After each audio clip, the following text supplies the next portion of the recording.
Bel pintu berdering. Gopi turun dan membuka pintu. Dia melihat Ahem dalam kondisi terluka. Mulutnya berdarah, dan dia terluka di kepalanya. Gopi terkejut dan berteriak kepada Kokila, Rasi dan Hetal.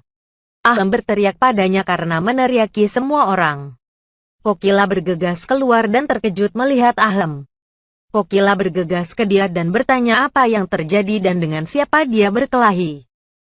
Dia menjawab dia pergi ke kantor TV kabel dan mereka kasar padanya sehingga mereka bertengkar. Kokila berteriak pada Gopi untuk membawa es dan pertolongan pertama. Ahem mengatakan dia baik-baik saja dan menganggapnya ringan. Tapi Kokila berteriak padanya, dia mengaku dan dia duduk di sampingnya. Kokila merasa tidak enak karena Kinjal telah menyakitinya dan sekarang kamu? Ahem berjanji itu tidak akan terulang lagi. Gopi membawa susu haldi dan pertolongan pertama. Kokila meminta dia untuk membersihkan.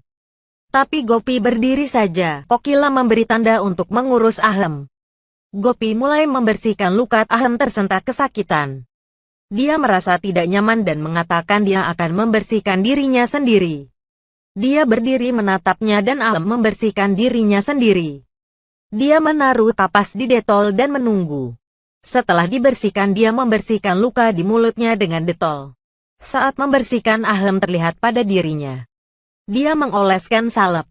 Setelah pertolongan pertama Ahem berdiri dan Gopi melihat luka di kakinya sehingga dia segera melakukan pertolongan pertama di sana. Ahem akan menatapnya dengan prihatin.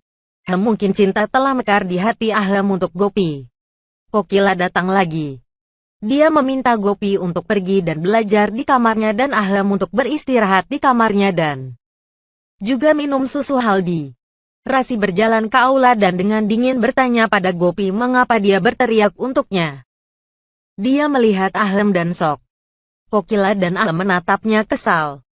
Kokila tegur Rasi mengapa kamu datang 10 menit kemudian setelah Gopi kesini.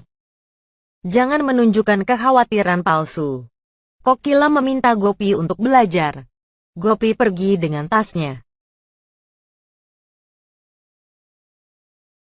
Rasi datang ke dapur dengan kajal dan mencampur bubuk cabai di dalamnya.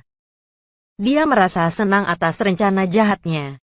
Dia pergi ke kamar Gopi di mana Gopi duduk dengan sedih. Rasi bertanya mengapa dia begitu sedih. Gopi menjawab dia merasa buruk karena dia mengkhawatirkan Kinjal sampai sekarang dan untuk Ahem juga.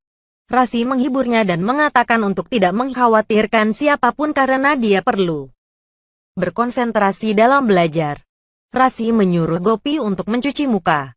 Saat Gopi masuk ke kamar kecil, Rasi mengganti kajal yang baik dengan kajal cabai.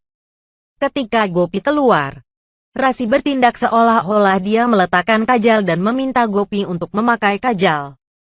Dia mengangguk dan menerapkan kajal. Rasi terlihat senang. Gopi menerapkan kajal. Setelah beberapa saat mata Gopi mulai iritasi. Dia memanggil Rasi dengan keras. Rasi bergegas kembali. Dia melihat ke dalam kamar Gopi. Gopi meminta dia untuk membantu karena matanya terasa panas. Kokila, Parak dan Ahem datang. Kokila berpikir untuk melihat mata Gopi. Tapi Rasi menghentikannya mengatakan Gopi sakit mata dan tidak menatap matanya. Semua kaget. Ahem mengatakan bagaimana tiba-tiba dia bisa mendapatkan mata? Rasi mengatakan karena dia telah memakai kajal kemudian terdapat infeksi yang meningkat. Ahem berpikir untuk memanggil dokter tapi Rasi menghentikannya dan mengatakan ada beberapa obat untuk ini di kamar Hetal, sehingga dia akan membawa mereka dan nanti akan baik-baik saja. Ahem membawa kacamata pendinginnya dan memakai Gopi. Semua pergi. Rasi menelepon ibunya dan menjelaskan kepadanya tentang betapa suksesnya dia melakukan rencana jahatnya dengan sukses. Keduanya merasa sangat bahagia. Rasi lagi pergi ke kamar Gopi. Gopi mencoba untuk belajar.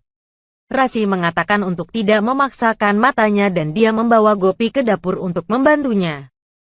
Rasi akan melakukan pekerjaan lain dan memotong sayuran Gopi. Kokila datang ke dapur dan terlihat Gopi bekerja. Dia berteriak apa yang dia lakukan di sini. Dia meminta Gopi untuk pergi dan beristirahat. Rasi hendak menaruh sayuran yang telah dipotong Gopi. Kokila menghentikannya mengatakan mungkin sayuran ini juga terinfeksi jadi potong yang lain dan masak. Rasi menggerutu. Tidak berhenti sampai di situ, ketika kondisi mata Gopi membaik, Rasi akan merencanakan sesuatu. Gopi berjalan menuju dapur. Melihat dia datang, Rasi berkata pada dirinya sendiri, bagaimana cara memarut wortel. Gopi mengatakan dia akan menunjukkan padanya dan mulai kisi-kisi. Jigar mengecoh Gopi, sengaja meminta untuk ambilkan garam. Ketika Gopi mengambil garam, Jigar mengolesi wortel yang diparut Gopi dengan mentega cair. Jigar memanggil Rasi dan dia keluar. Kemudian Gopi melanjutkan memarut wortel, tetapi tiba-tiba tangan Gopi terluka dan dia berteriak kesakitan. Jigar, Rasi dan Kokila bergegas ke dapur. Ahem merasa kesal untuk Gopi. Jigar membawa pertolongan pertama. Rasi merasa cemburu. Kokila menegur Rasi karena dia tidak melakukan apa-apa. Rasi mengatakan sekarang bagaimana Gopi bisa memberikan ujian? Semua khawatir dan Rasi tersenyum bahagia.